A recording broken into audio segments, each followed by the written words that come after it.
Bismillahirrahmanirrahim. Assalamualaikum warahmatullahi wabarakatuh. Bagaimana kabar anak-anak Pak Haji semuanya yang soleh dan soleha? Mudah-mudahan kita semuanya selalu diberikan kesehatan dan selalu diberikan perlindungan oleh Allah Subhanahu wa ta'ala. Amin ya rabbal alamin.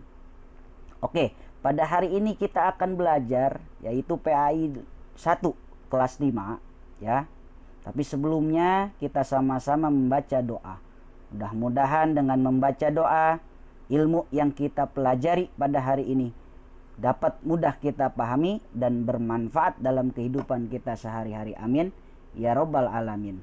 Bismillahirrahmanirrahim. Rabbi zidni ilman warzuqni fahman waj'alni minas solihin. Amin ya rabbal alamin. Oke, pada hari ini kita akan sama-sama belajar yaitu tentang kisah keteladanan Nabi Sulaiman alaihi salam. Kemarin sebelumnya kita telah belajar yaitu tentang kisah Nabi Daud alaihi salam.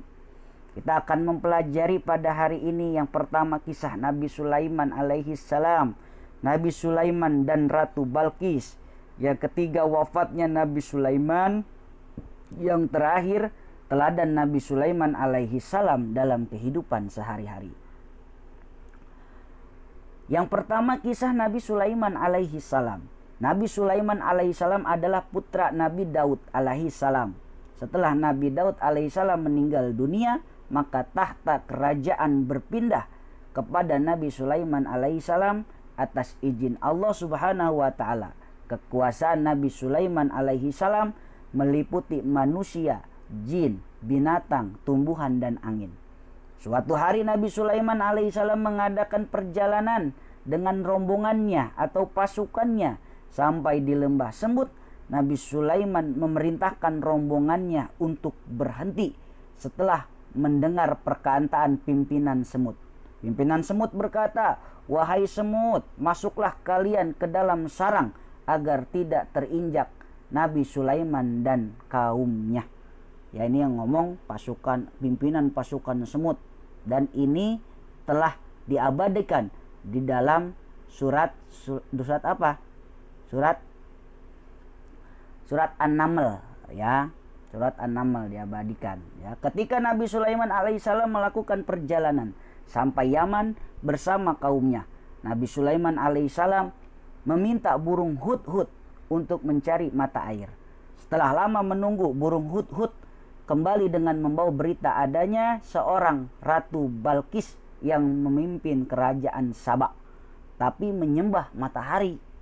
Setelah mengetahui hal itu, maka Nabi Sulaiman alaihissalam mengirim surat ke Ratu Balqis untuk menyembah Allah Subhanahu wa ta'ala. Setelah membaca surat Nabi Sulaiman alaihissalam, Ratu Balqis mengirim hadiah kepada Nabi Sulaiman karena dikiranya Nabi Sulaiman alaihissalam mengharapkan hadiah darinya.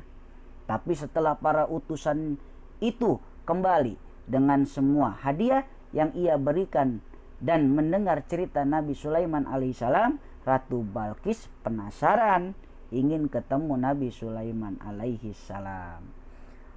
Lalu burung hudhud menyampaikan berita Ratu Balqis akan datang. Keingin Raja Sulaiman. Nabi Sulaiman alaihissalam memerintahkan jin untuk membangun istana untuk Ratu Balqis. Dan atas izin Allah Subhanahu wa taala, seseorang yang berilmu memindahkan istana Ratu Balqis ke samping istana Nabi Sulaiman alaihissalam. Hal itu bertujuan menunjukkan kepada Ratu Balqis bahwa kekuasaan dan kemampuannya itu atas izin Allah Subhanahu wa taala, Rabb semesta alam. Akhirnya sampailah Ratu Balqis di istana Nabi Sulaiman alaihissalam yang megah. Ratu Balqis takjub dan terpesona, bahkan terkejut tatkala melihat istananya berada di samping istana Nabi Sulaiman alaihissalam. Melihat kehebatan Nabi Sulaiman alaihissalam, Ratu Balqis tunduk dan mau mengikuti ajaran Nabi Sulaiman alaihissalam untuk menyembah Allah Rabb semesta alam. Ya, sampai akhirnya mereka berdua menikah ya, Nabi Sulaiman dan Ratu Balqis. Nah, terus yang selanjutnya wafatnya Nabi Sulaiman alaihi salam. Nabi Sulaiman alaihi salam meninggal tanpa ada yang mengetahui, bahwa para jin juga tidak tahu. Mereka mengetahui Nabi Sulaiman alaihissalam wafat tatkala tongkat yang digunakan oleh Nabi Sulaiman itu rapuh dimakan rayap. Setelah tongkat itu rapuh, Nabi Sulaiman terjatuh, maka saat itulah para jin yang menjaga pintu mihrab berlarian masuk mihrab. Mengetahui Nabi Sulaiman alaihissalam telah wafat, mereka pun menyampaikan kabar itu kepada kaum Nabi Sulaiman alaihissalam bahwa Nabi Sulaiman telah wafat. Oke, keteladanan Nabi Sulaiman alaihissalam dalam kehidupan sehari-hari. Yang pertama, bersyukur kepada Allah Subhanahu wa taala atas nikmat yang diberikan kepada Allah Subhanahu wa taala. Kita sebagai umat yang baik, ya, kita harus bersyukur atas nikmat yang diberikan kepada Allah Subhanahu wa taala. Selalu melihat itu ke bawah, jangan melihat ke atas, ya. Jadi kita mempunyai rasa syukur kepada Allah Subhanahu wa taala. Yang kedua, rajin belajar agar menjadi anak yang pandai, ya. Yarfa'illahul ladzina amanu minkum walladzina utul ilma darajat. Kalau orang berilmu, niscaya Allah akan angkat derajatnya. Yang ketiga, bersikap baik terhadap semua makhluk Allah, baik manusia, hewan, dan lain tumbuhan dan sebagainya. Kita harus bersikap baik terhadap semuanya. Yang keempat, berani menegakkan kebenaran dan selalu rendah hati. Tuh pesan, ya, kehidupan untuk kita dalam kehidupan sehari-hari. Tugas PAI 2 kelas 5 merangkum kisah Nabi Sulaiman alaihissalam di buku tulis dengan singkat, ya. Tugas kalian merangkum kisah Nabi Sulaiman di buku tulis dengan singkat. Semangat terus belajarnya, jaga kesehatan, ya.